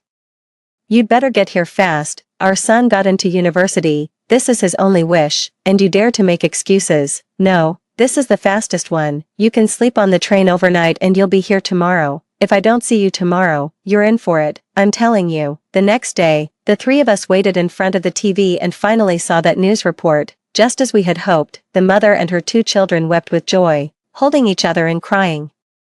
I wiped my tears and looked out the window. Just as the sky cleared to a cloudless expanse, after Zhao Yi's death, I went to the insurance company to collect the substantial compensation payout. It was all clean, with no trace left to be found. It wasn't until the list of victims was published later that my sister-in-law learned the news from the report. She showed up at the door right then and there, demanding to throw me and my son out, yelling that this was her brother's house. She was so loud that neighbors from across the hall and the floors above and below came out to see what was happening. After hearing her rant, a young woman rolled her eyes and said, Lady, do you even know the law? They're the legal primary heirs. You can't just kick them out. They could sue you for illegally occupying their property, you know. Oh, I remember her. A few years back, when the Zhao family divorced Shaolin and brought that other woman home, she was there too, wasn't she? TSK. I always thought that whole family was no good, so shameless and classless, trying to kick her out when she's raising 2 of your Zhao family's own children. Absolutely disgraceful. I stood in the doorway, smiling at her without saying a word. With so many people each adding their own comment, it was enough to make her lose face and hang her head in shame. In the end, she simply plopped down on the ground, wailing at the top of her lungs and starting to make a scene. Why is my life so bitter? My mother worked so hard to raise my brother, and now that she's gone, she left nothing behind. It's all been taken by this vicious woman. Mom, take me with you. It wasn't until the police arrived that this farce was brought to an end. To avoid her coming back to pester me, I quickly sold the house at a low price, took the money, and made a clean break. 4 years later, my son graduated from a prestigious university and landed a job at a major tech company. As for me, I secured a handsome annual dividend by investing early in Uncle Lou's factory. We all had a bright future ahead of us. Story 2. The whole world knows that Pei-yun dotes on me as if I were his very life. I have a fondness for kittens, so the imperial city is now teeming with cats. My heart belongs to the peony. In the royal gardens, only the Queen of Flowers reigns. At the coronation ceremony, his eyes burned with intensity. My entire life's purpose was to marry you. After 3 years without an heir, his ministers urged him to expand the harem and depose the empress to take a new one. Enraged in the court, he beheaded several officials and declared in an icy tone, "The harem of De Yuan shall have only one empress." Yet later, the noble consort conceived and gave birth to a precious son, who was then enfeoffed as the crown prince. I went to offer my congratulations, and with devout reverence, I bowed my head and personally presented the empress's seal. He said with suppressed anger, "Is the empress planning to abdicate and make way for a worthier successor?" I offered a faint, silent smile, the cold system prompt ringing in my ears. Deviation from main plotline detected, character deletion imminent, for one who is about to die. What does it matter whether I occupy this throne or not? It makes no difference at all. For 7 years of Pei-yun's struggle for the throne, I stood before him, shielding him from every open and hidden danger. I endured the slander and scorn of the world for him. I faced death's door, poisoned for his sake. After years of enduring hardship and biding his time, he finally ascended to the most exalted throne of De Yuan, becoming its emperor. At the coronation ceremony, a grand procession of 1,000 escorted me into the palace. His gaze burned with intensity as he said, "Sherwan, my entire life was meant for marrying you." I was consumed by the fervor of his love. Just when I thought the hardship was over and sweetness had arrived, it was quietly overturned by a rustic woman's entry into the palace. At this year's New Year's Eve banquet, for the first time in 3 years, he did not come to my chambers. By the morning of the Lunar New Year, rumors that the empress had fallen from favor and spent New Year's Eve alone had spread throughout the entire imperial city. After that, I rarely saw him. Then one day, when he issued an edict to confer the title of noble consort, I saw the woman. She bore an uncanny resemblance to me. That very night, I stormed into the Hall of the Rising Sun to confront him. He shoved me to the ground, declaring, "Sure is the one I truly wish to marry." I felt as if struck by lightning, my heart aching dully. I asked him, "Then what am I to you? What does my devotion over these past 10 years even mean?" Pei-yun turned and left in a fury, banishing me from the Chaoyang Hall before his departure. I returned to the cunning palace, my spirit utterly broken. It was a night of nightmares. In my dream, I was the wicked supporting character from the story, the cuckoo who usurped the nest. The male lead only took notice of me because I bore a resemblance to the female lead. After the female lead returned, jealousy took root in my heart. I even resorted to sharing the emperor's bed to conceive a royal heir. All to secure my position as empress. I then schemed to cause Xie Jingshu to miscarry, leaving her infertile for life. I thought we were locked in a life and death struggle, but in Pei-yun's eyes, there was only room for Xie Jingshu. In the end, he met a gruesome and violent end. Upon waking, it all felt utterly absurd, yet the dream had been so vivid. System. The supporting female character must devise a plan to sabotage the imperial consort inauguration ceremony. Hearing an unfamiliar voice by my ear, I looked around but saw no one else. I finally had to accept that everything in the dream was real. So, in the end, I never truly won Pei-yun's heart. How absurd. If that's the case, why did I even bother sabotaging the consort investiture ceremony? I attended the ceremony in full regalia, the spectacle rivaling the grandeur of an empress's coronation. Watching Xie Jingshu ascend the steps, one by one, and there, standing at the summit, Pei-yun awaited his beloved. Improper by convention, yet perfectly aligned with their hearts. System. Deviation from main storyline detected, penalty imminent. The emotionless voice echoed in my ears once more. My body was racked with a pain like a lightning strike, and then everything went black as I fell backward. "Her Majesty is awake. Your Majesty, Her Majesty is awake." Seeing that I had woken up, Nianxia was overjoyed. He hurriedly ran to inform Pei-yun, who was outside the hall. System. Please proceed with the main quest, or you will be eliminated by the system. If I don't follow the plot, I'll be killed by the so-called system, so no matter what, I can't escape a violent death." I couldn't help but let out a bitter, self-mocking laugh. "How dare you laugh?" Pei Yun's voice, dark and menacing, cut through the air, followed by a solid slap across my face. "You fainted on purpose, just to ruin Shu's investiture ceremony." I actually believed, for a moment, that you came with sincere congratulations. With a timid expression, Xie Jingshu tugged at Pei Yun's sleeve and said, "Brother Yun, my sister didn't mean to do it. There must be more to this story." Xie Jingshu bore a strong resemblance to me, though her features were more delicate and refined. The vermilion dot between her brows made her entire face even more stunningly beautiful. I suddenly remembered the Empress enthronement ceremony, when Pei Yun painted a vermilion mark upon my forehead. Then, with a burning gaze, he looked at me and said, "Sherwan, I was born in this life for the sole purpose of marrying you." Ha, how utterly ridiculous. So it all adds up now. From the very beginning, I was nothing but a stand-in. I lifted my gaze to meet Pei Yun's. "What if I said I was feeling unwell, Your Majesty, would you believe me?" He let out a laugh that seemed more out of exasperation, still making excuses. "The imperial physician has already taken your pulse. He said you're in perfect health, so the system's punishment on me, it can't be detected by a pulse reading." Fortunately, this incident did not hinder Shuer's appointment as an imperial consort, Su Sherwan, only because Shuer pleaded for you this time. "We shall let you off for now. I expect you to behave yourself from now on and abandon any further schemes." With that, he departed, taking Xie Jingshu with him. Nianxia looked at me with concern. "Your Highness, please don't take it to heart. Your Highness, the imperial consort is merely a passing fancy for His Majesty because she bears a slight resemblance to you. Once this phase passes, His Majesty's heart will surely—" I spoke up, interrupting, "This consort is thirsty.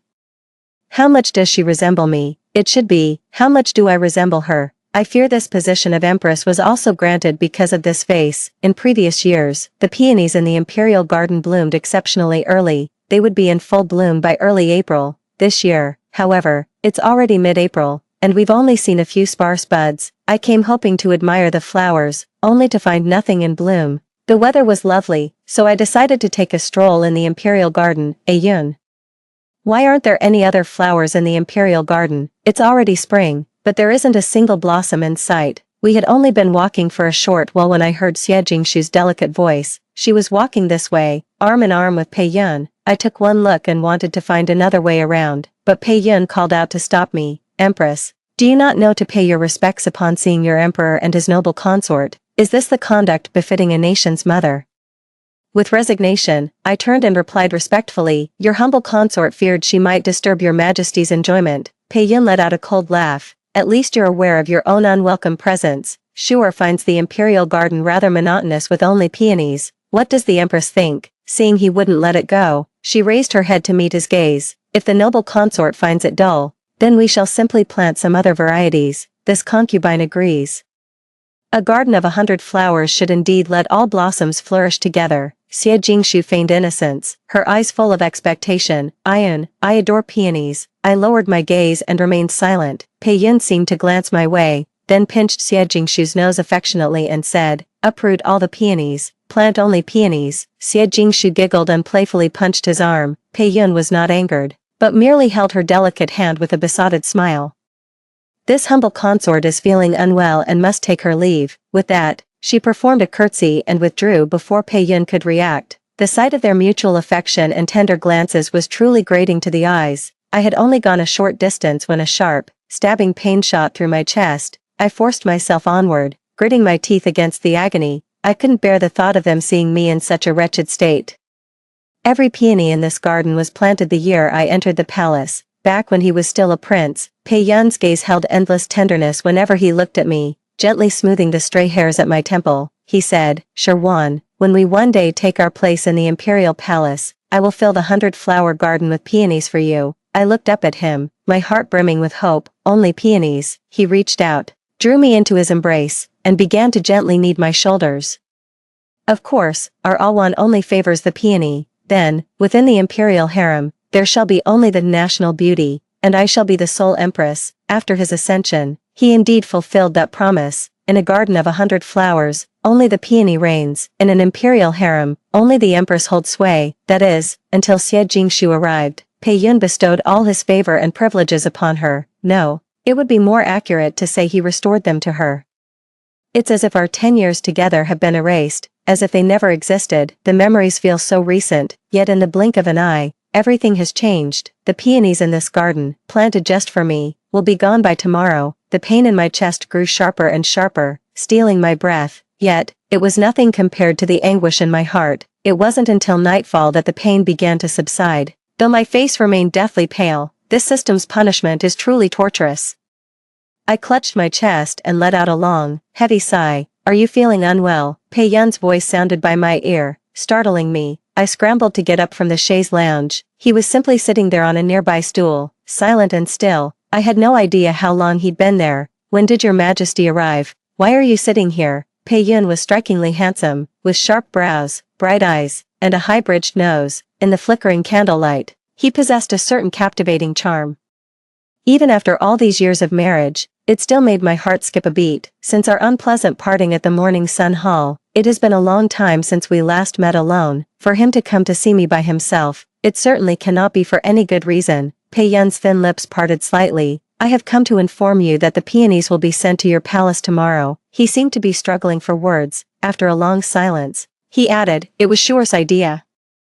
After she learned of your fondness for peonies, she pleaded with me to send some to you. His words felt like a bucket of cold water had been thrown over me. I let out a cold laugh. Is this your majesty's charity? If they are things you no longer want, you could simply have them thrown out of the palace. Why must you send them here to humiliate your servant? Pei Yun abruptly stood up and seized my face in his grip. Is this how you address your emperor?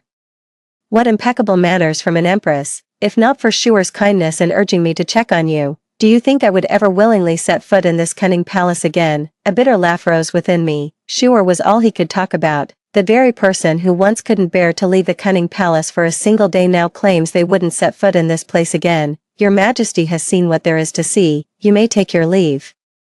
It would be unwise to linger so late and risk the noble consort's misunderstanding. Seeing that my words remained as biting as ever, Pei Yun, in a fit of rage, flung me aside. With that sharp tongue and caustic wit of yours, what man would find it pleasant to listen to? You truly don't hold a candle to Shuer, not even a fraction. Shooting me a look of utter disgust, he turned and strode away. Ha, sharp tongue, caustic wit. In the perilous struggle for the throne, I fought verbal battles with the entire court to keep him unscathed. Upon his return, he praised me, saying I possessed the talent of Zhang Yi. Yet now, after merely voicing a few pointed remarks, I'm suddenly called sharp-tongued and caustic. In the end, it simply means there is no love left. Indeed, how could I ever compare to the one who truly holds his heart?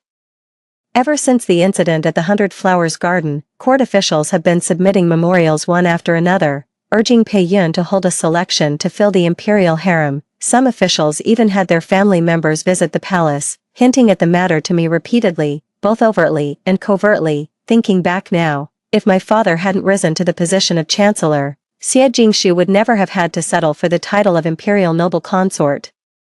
The inner palace and the imperial court are intricately linked. A single misstep in one could upset the other. Pei Yun had no desire to lose his father's support. Once word of the 100 Flowers Garden incident spread beyond the palace walls, my father began maneuvering behind the scenes. In the past, I was the sole occupant of the inner palace. Furthermore, Pei Yun had executed many ministers who petitioned for my removal, so naturally, no court official dared to broach the subject of selecting new consorts. But times have changed. Now that Xie Jingshu has been added to the equation, a second and a third could easily follow. Even if the emperor were to hold a large-scale selection of new consorts, it wouldn't be a matter of great consequence. The noble families were all vying desperately to have their daughters enter the palace. Over this matter, Xie Jingshu had a serious falling out with Pei Yun, refusing him entry to the Yaohua Palace for several days. No matter how much commotion stirred outside, I never once stepped out of the cunning palace, because my hands and feet have started to go numb in occasional, tingling waves, because my five senses are gradually fading away. I know now, this system is truly, silently erasing me from this world. An incense sticks time ago, Pei Yun summoned me to the Chaoyang Hall. Just as I was about to push the door open, my foot faltered, and I nearly stumbled headlong into the room. Not again, my foot has gone numb. Lately, this has been happening more and more often. and each episode lasts longer than the last. I grabbed the doorframe to steady myself. After doing my best to hide it, I pushed the door open as if nothing was wrong. I had just reached the imperial desk when Pei-yun swept the mountain of memorials to the floor, snatched one up, and hurled it in my face. "See what your father has done." I scanned it quickly. My father was leading the charge, threatening to resign from office to force Pei-yun into selecting consorts. There was no escape for me from this deep palace, but my father would never stand for them bullying me like this. I replied respectfully, "Your Majesty, I know nothing of this matter." Pei-ju gave a cold laugh. "Know nothing of it? How dare you claim you had no part in this? If not for your sake, why would your father have united the officials to pressure us? The Empress truly is a master strategist. Her cunning is as sharp as ever. Perhaps I should just hand over the throne to your Su family as well." My legs gave way. I could barely stand. Seizing on Pei-yun's words, I immediately fell to my knees. "This humble consort would not dare. The imperial harem is your Majesty's domain. Naturally, the final word rests with you. Whether to select new consorts or not is entirely at your Majesty's command. However, with the court's situation being unstable, holding a selection now is indeed the most prudent course of action." Pei-yun fixed me with a dark, piercing stare, as if trying to bore two holes right through me. The moment I read the memorial, I understood his intentions. He wishes to hold a selection of consorts, or perhaps it's more accurate to say he's wanted to for some time. In recent years, the borders have been peaceful. The court has been stable, and the relationships between the great noble families have grown increasingly secure. The major noble houses in the capital are all interconnected through marriage. Pei-yun could not possibly allow them to grow ever more powerful. The best course of action is to have them all send their daughters to the palace, bound by shared interests. No schemes or machinations would be needed to sow discord among the capital's great families.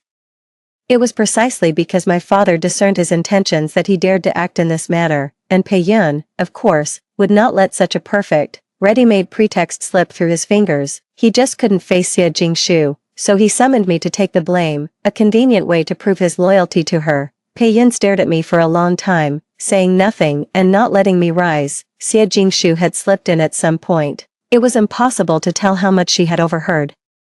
Stumbling forward to Pei-yun, she wept, her eyes blurred with tears. "I was wrong to blame you, Brother Yun. I shouldn't have gotten upset with you and been so inconsiderate. Go ahead and choose. Then, as long as your heart belongs to me, no other woman can take you away." As she said this last line, Xie Jingshu glanced at me, watching her weep, her face streaked with tears. Pei-yun's heart ached unbearably. He drew her into his arms, gently patting her back and soothing her with soft, hushed words, as one would comfort a child. The sight stabbed deep into my eyes, leaving a bitter ache in my heart. I stood there, cast aside and utterly ridiculous, like a forgotten clown. My legs had gone completely numb. My heart, too, seemed to have grown cold. Only then did Xie Jingshu seem to notice me, exclaiming with feigned surprise, "Oh, elder sister is still here." Having said that, she timidly hid herself behind Pei-yun. Pei-yun frowned and said, "Why are you still here?" My voice was utterly calm and devoid of emotion. "Your Majesty has not yet granted this concubine permission to rise." After a long moment, Pei-yun waved his hand, signaling for me to stand up. I tried to stand, but nearly stumbled and fell. Pei-yun instinctively moved to support her, but catching sight of Xie Jingshu's aggrieved, furrowed brow from the corner of his eye, he withdrew his half-extended hand. I wished to rise on my own, but there was nothing nearby to steady myself against. Left with no choice, I spoke in a flustered manner. "My legs have gone numb, Your Majesty. Might I trouble you to have someone escort me back?" Pei-yun gazed at me for a long moment, his expression inscrutable. Suddenly, he strode over, swept me up into his arms, and declared, "I shall escort you back." I stared at him in astonishment, but Pei-yun's expression remained unreadable. "The Hall of Morning Sun is staffed only by guards," he said. "Unless Her Majesty the Empress would prefer to be carried back by one of them." Ah, yes, I was terribly jealous back then. A few of the young maids attending him were quite lovely, and I couldn't resist making a pointed remark. From then on, apart from his personal eunuch, only guards remained in the Chaoyang Hall. I turned my head away in silence, just in time to see Xie Jingshu glaring at me with pure hatred, her silk handkerchief nearly twisted in two. Her gaze was venomous, bearing no resemblance to her usual delicate and gentle demeanor. Couldn't keep up the act any longer, could she? Noticing my gaze, she quickly smiled again. "Your Majesty should summon the imperial carriage. The journey back would be too bumpy this way, and it wouldn't be comfortable for my sister." Pei-yun paused in thought for a moment, summoned the imperial carriage, yet still lifted me into it himself. Only after making sure I was seated securely did he give the order to depart. I couldn't understand him. One moment he was cold and sharp with his words, the next he seemed to genuinely care for me. He clearly had someone else in his heart, yet he would still toy with me from time to time, as if I were a pet. Gradually, a numbness began to creep into my fingertips, looking at their pale, bloodless color. A deep sense of sorrow welled up within me. Enough of this, we're all going to die anyway.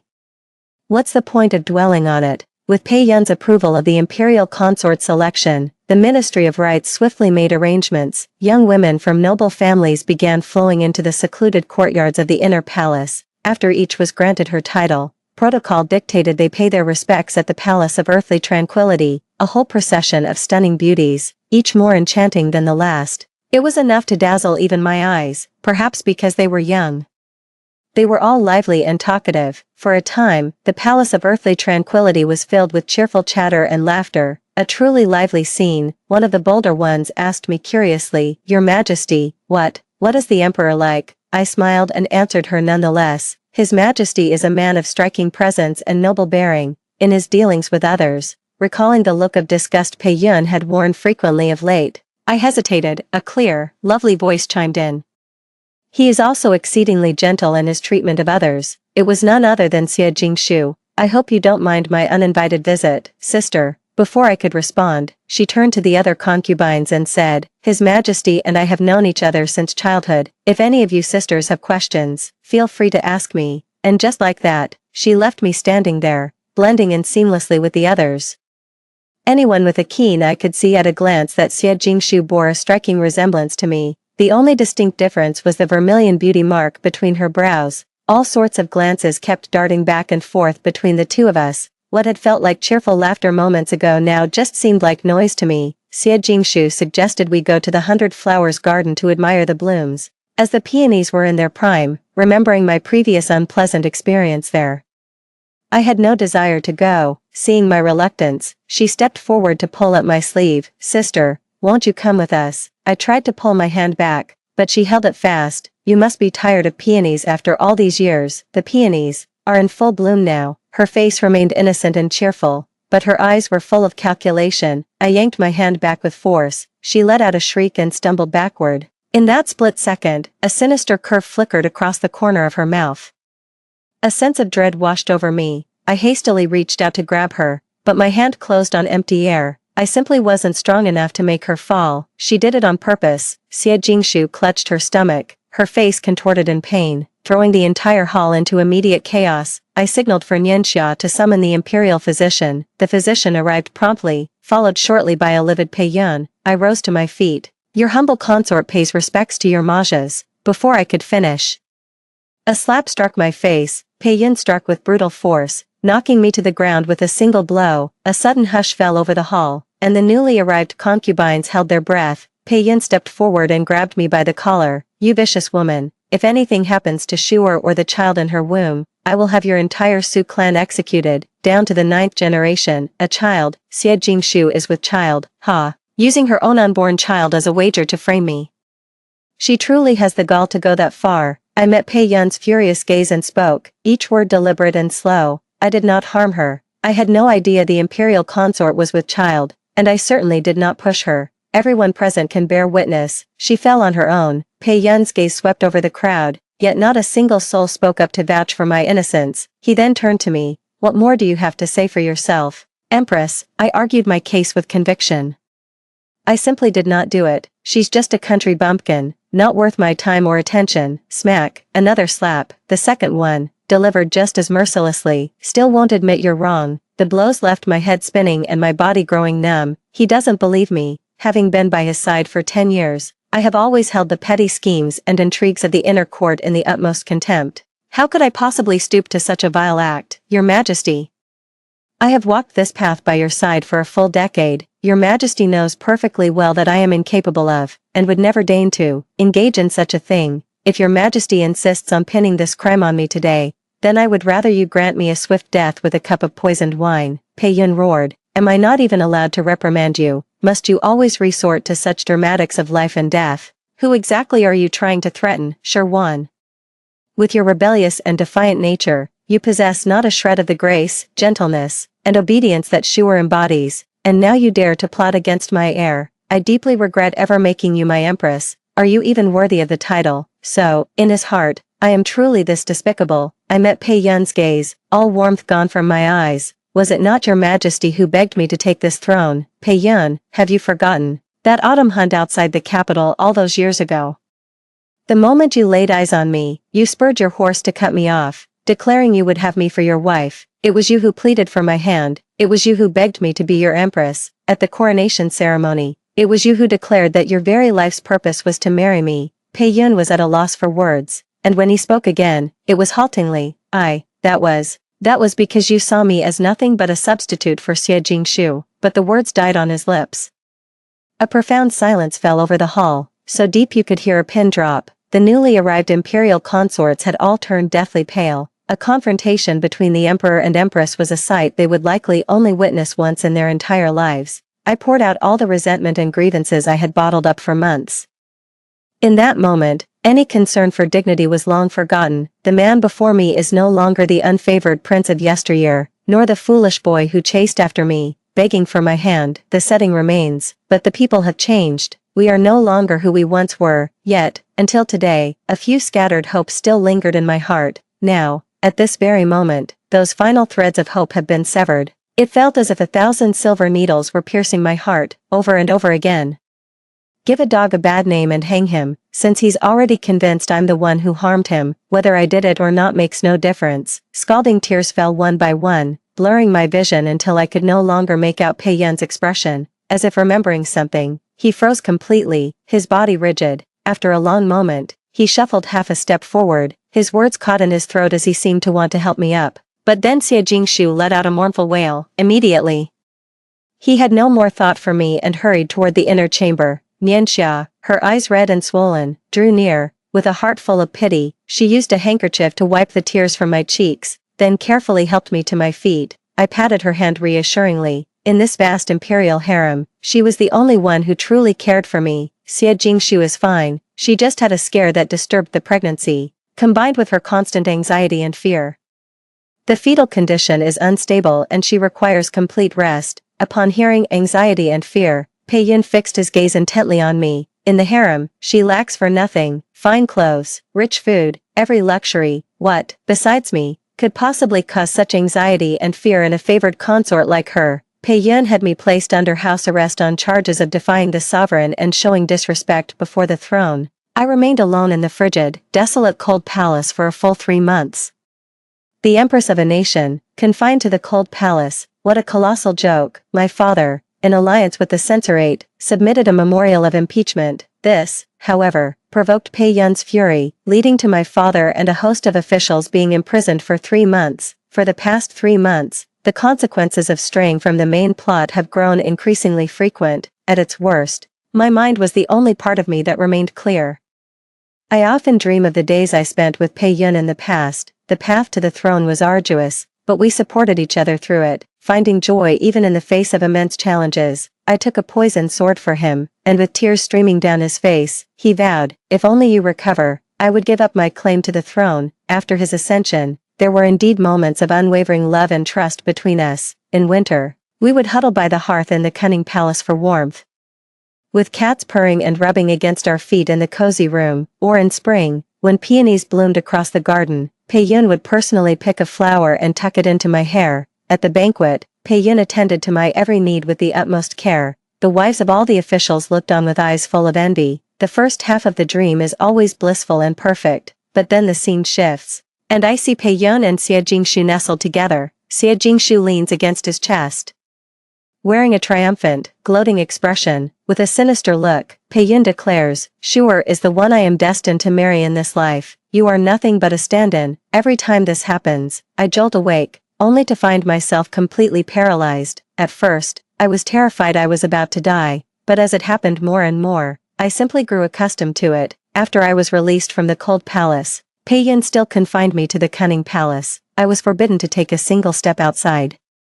No one was allowed in or out of the cunning palace, not even a cat. I heard that Xie Jingshu hasn't left Yaohua Palace for quite some time. She must be afraid I'll devise some new scheme to harm her child. Several months passed in the blink of an eye, and Xie Jingshu gave birth to a son. Pei Yun was overjoyed. He bestowed rewards upon every palace in the imperial city, except for Cunning Palace. My house arrest was merely lifted, yet, I still had no desire to venture out. Being confined to the palace of earthly tranquility, surprisingly, suited me just fine. With neither Xie Jingshu nor Pei Yun constantly underfoot, I spent my days amusing myself with the cats and dogs, and actually managed to put on a bit of weight. Aren't you the picture of contentment? Pei Yun's voice, dripping with barely contained fury, came from behind me. I let the cat in my arms go free and greeted him. Over the past few months, Pei Yun would occasionally come by to sit with me. But every time, after just a few words, I would manage to upset him and he'd leave. The two of us sat in silence for a long while before Pei Yun slowly began to speak. Sherwan, please, stop making a scene. We have 10 years of shared history. My feelings for you remain. I don't want us to end up like this. As long as you leave Shu'er alone, you will remain the Empress of Deyuan. Making a scene. 10 years of history. Where was that decade of affection when you slapped me across the face in front of everyone? Where was his regard for our past when he left me to rot in the cold palace for 3 months? Where was his mercy when he threw my elderly father into prison for 3 months? And now you dare speak to me of affection. When have I ever coveted the title of Empress? I only helped him seize the throne because it was his own heart's desire. All I ever sought was a heart of pure, childlike sincerity.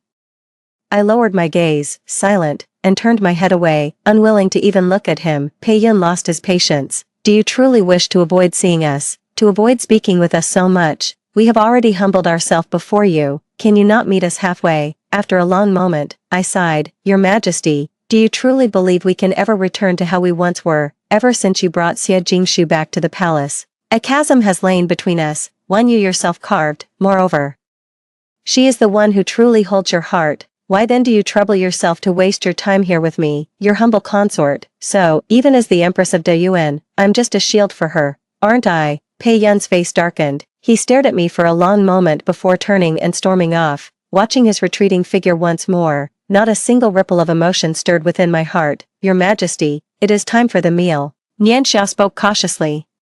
Afraid that I might be upset by Pei Yun's influence, I offered her a faint smile, and only then did she seem to relax. Lately, I've lost all sense of taste. Faced with dish after exquisite dish, it was like chewing on wax. Over time, I lost all interest in meals and became solely devoted to amusing the cat each day.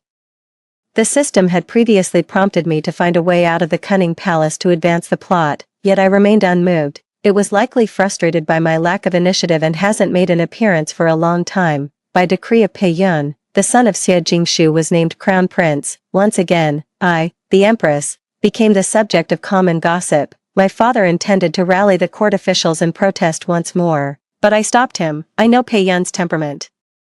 On a matter of such national importance as the succession, he would not have let word slip early unless his mind was firmly made up. System, sabotage the Crown Prince's investiture ceremony to reverse the termination protocol. Failure to seize this opportunity will result in immediate termination. Am I to be erased so soon? I haven't even secured a future for Nianxia yet. After a moment's thought, I immediately took up my pen to write a letter to my father. It pains me to think of him, already past his prime, having to bury his own child. With that in mind, I added a few more lines, assuring him I was safe and well, and that he should not worry. As I wrote, a single tear fell onto the paper, smudging the ink. Oh, for heaven's sake! I glanced around and, seeing Nianxia was not there, finally relaxed. Now I have to start all over again, following the formal ceremony to install the Crown Prince. Protocol dictated that he would proceed to the Emperor's private chambers to receive congratulations from the imperial consorts. I put on the Empress's ceremonial robes and had Nianxia attend to my hair and makeup. Staring at my reflection in the mirror, I felt a little dazed. It had been so long since I last bothered with my appearance. Your Highness, even if you refuse to go today, what can His Majesty truly do about it? Why grant such a vile person the honor of your presence? All the way there, Nianxia grumbled indignantly on my behalf, her complaints flowing without pause. The Hall of Morning Sun was just ahead. I patted her hand, a silent reminder to watch her words. When I'm not here in the future, you absolutely must not speak so recklessly. As I entered the hall, a hush fell over everyone present. A flicker of admiration passed through Pei Yun's eyes. while Xie Jingshu, standing beside him, shot me a look laced with pure venom, but soon his expression shifted back to that of a victor. Pei Yun composed himself, cleared his throat, and began, "For Her Majesty the Empress to come in person today, it must be." His words died in his throat as he caught sight of the object in my hand, not giving him a moment to react. I bowed deeply in reverence, holding the phoenix seal aloft with both hands. The hall fell into a dead silence. Xie Jingshu's eyes gleamed with avarice as she fixed her gaze upon the phoenix seal, the ultimate symbol of authority in the inner palace, yearning to claim it for herself that very instant. Pei Yun's face instantly turned ashen. Does the Empress intend to abdicate and yield her position to a worthier candidate? I bowed my head respectfully, offering no reply. He suddenly reached out and knocked the phoenix seal to the floor. Su Shirwan, what is the meaning of this? Are you trying to blackmail your emperor? Xie Jingshu, standing nearby, hastily rushed to catch it, fearing it would shatter. Seeing that I still remained silent, Pei Yun grabbed my hand and pulled me towards the inner chamber, leaving the concubines in the main hall exchanging bewildered glances. Pei Yun flung me to the ground. Shirwan, what is the meaning of this? Are you defying me? Seeing me lying on the floor, he seemed to regret his actions somewhat and softened his tone, saying, "The crown prince must be consort Xie's son. You should understand my position." "I understand," I said, forcing the words out through the pain. "Consort Shu comes from humble origins. Only by enshrining her son can we prevent her maternal relatives from seizing power." "Then why are you being so unreasonable?" I chuckled softly. "We have been deeply affectionate since our marriage, yet in 3 years, we have had no child. I know perfectly well why. Pei Yun, the truth is, you have always been on guard against me, against the Su family." Pei Yun, who thought he had kept this secret hidden for years, was visibly discomfited as I laid it bare without mercy. "The Su family's influence is immense, and I am the empress of the central palace. The first son born after Pei Yun's ascension to the throne would never be mine. The day I ascended to the throne as empress, I understood that Pei Yun would never have me as his only woman. Since ancient times, emperors have kept harems of 3,000 beauties, few were truly lost in sensual pleasures. It was always about balancing the power of the court. Pei Yun would be no exception. I had merely been deceiving myself, hoping that day would come later. I never imagined someone like Xie Jingshu would appear." Pei Yun's face stiffened for a moment before he quickly composed himself. "Shirwan, I am not. I believe in the sincerity of your Su family. However, this concerns the very foundation of the state. I must deliberate carefully. Moreover, I have treated your father well, and for these 10 years, my feelings for you have been genuine, although, it is true that in the past, I saw you as a substitute. When I found Jingshu again, I was overjoyed, but as time passed, I realized." He hesitated for a moment, then continued, "I realized a place for you had long since taken root in my heart. After 10 years by my side, I've long since fallen for you." Shirwan, this confession, straight from the heart, should have moved me to tears, but here and now, after so many trials, my heart is as calm as still water. How can a heart so small hold two people at once? His so-called love was nothing more than an attempt to assuage his own sliver of guilt. I used to be able to lie to myself, but I can't do that anymore. A coppery, metallic taste rose in my throat, and I fought hard to suppress it. Seeing that I remained silent, Pei Yun grew somewhat flustered. He half knelt before me, drew me into his embrace, and explained, "When I first brought Jingshu back to the palace, you would still quarrel with me. You have no idea how secretly pleased I was back then, but then you grew more and more indifferent, and I grew more and more furious. That's why I treated you that way and did so many things to hurt you, but it was never my intention. I only wanted you to care for me again. 3 years ago, I promised you that the position of empress would have no other candidate but you. That promise still stands today. Let's just pretend that today's events, and all that happened in the past, never occurred. Can we go back to how we were before?" He understood that by surrendering the phoenix seal, I had lost all hope in him. In his desperation, he began making promises to me. "If it displeases you, I shall not name an heir.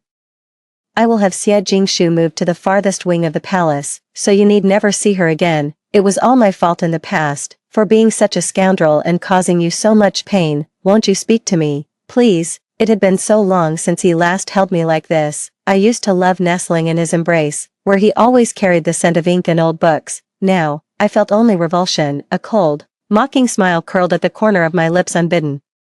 "I've been thinking a lot these past few days," I said, pulling myself from his embrace. "The greatest regret of my life was meeting you at the autumn hunt. and believing your honeyed words. Every moment of yesterday is already carved into my very bones and blood. Forget it, impossible. Pei-yun, it was you who ruined my life. If there is a next life, I pray I never lay eyes on you again, for all eternity. Pei-yun's face twisted in agony, as if he couldn't believe the words I had spoken. In an instant, his eyes welled up with tears. System, warning, plot corruption detected, character deletion imminent. A coppery, sweet-tasting blood gushed from my mouth. I clutched my chest in agony as the metallic scent of blood began to permeate the air. Seeing my mouth filled with blood, which continued to flow unabated, Pei-yun stared in shock, his eyes wide with disbelief. He seemed to shout something, but I could no longer make out the words. My vision began to blur. Just before I lost consciousness, I thought I heard Pei-yun's anguished cry, "I will die right before your eyes, and you will live with the regret for the rest of your life." I saw myself lying pale on the bed, with Pei-yun keeping watch at my side. Yes, I've already been erased by the system. Right now, I'm nothing but a wisp of a soul. This heartless system is nothing if not efficient. It just went ahead and killed me, just like that. The imperial physician taking my corpse's pulse trembled as he spoke. "Your Majesty, the consort, Her Majesty has no breath." A cold glint flashed as Pei-yun ended the physician with a single stroke of his blade, causing everyone in the hall to cry out in terror. Xie Jingshu steadied herself, then stepped forward and gently stroked Pei-yun's chest. "Brother Yun, isn't it for the best that she's dead? Please, don't be angry." Her face then twisted into an expression of disgust. But of all the times to die, she had to choose our royal son's investiture ceremony. What dreadful timing. Having obtained the Phoenix Seal, Xie Jingshu already considered herself the mistress of the inner palace and could no longer conceal her venomous nature. Slap. Pei-yun struck her across the face, leaving her standing there, utterly stunned. "How dare you curse the mother of this nation? Do you have more than one head to lose? You are nothing but a country bumpkin? That I brought you to the palace and showered you with favor was a royal boon. Do you truly think I cannot see through your filthy schemes and dirty tricks?" Pei-yun stepped forward and retrieved the empress's seal from her bosom. "I have declared that De Yuan shall have but one empress. What is not yours, do not dare to covet." I watched it all unfold with a numb detachment, then silently observed as Pei-yun drove everyone from the hall. Pei-yun's eyes were bloodshot. A sight that was rather unsettling, and so he remained, sitting silently by the bedside for 2 full days, before finally stepping out through the gates of the Chaoyang Hall. Pei-yun mobilized the entire nation's resources to procure a crystal coffin from the western regions. Said to preserve the body from decay, he decreed 3 years of national mourning, imprisoned Xie Jingshu for life in the Yaohua Palace, and had the crown prince adopted into my lineage. He summoned my cousin into the palace, conferred upon her the title of imperial noble consort, and entrusted the crown prince to her care. In the blink of an eye, 3 years passed. Pei-yun's behavior grew increasingly deranged. He often took up residence at the imperial mausoleum and neglected all affairs of state. My father is gradually seizing control of the court, with clear intentions to force the emperor's abdication. Pei-yun was aware of it, yet he turned a blind eye. Perhaps this was the compensation he intended for me. People never know how to cherish what they have while they're alive, only to engage in these futile gestures once it's gone. How true it is, affection that comes too late is cheaper than dirt. 3 more years passed. Pei-yun issued an edict abdicating the throne, the crown prince ascended, and the chancellor was appointed as regent. He then left the imperial palace for the royal mausoleum to guard my tomb. Before leaving the palace, he also had Xie Jingshu put to death, until her last breath. She cursed me for stealing her position as empress. I couldn't help but sigh inwardly. Was it worth it, to throw away one's entire life for something so fleeting and illusory? Just as I was lost in thought, a long unheard voice reached my ears. "The system, stop watching. He will guard your tomb like this for the rest of his life, and in this lifetime, he will live a long and healthy life until the ripe old age of 98. Sometimes, living with guilt is the cruelest punishment in the world." Hearing the system's unusual tone, I couldn't help but feel curious. "Did you make me see all of this, system? Of course, you have no idea what I'm going to have to face for this." As if sensing my confusion, it added, "Oh, don't worry about it. I've managed to apply for a one-time restart for you, or I can send you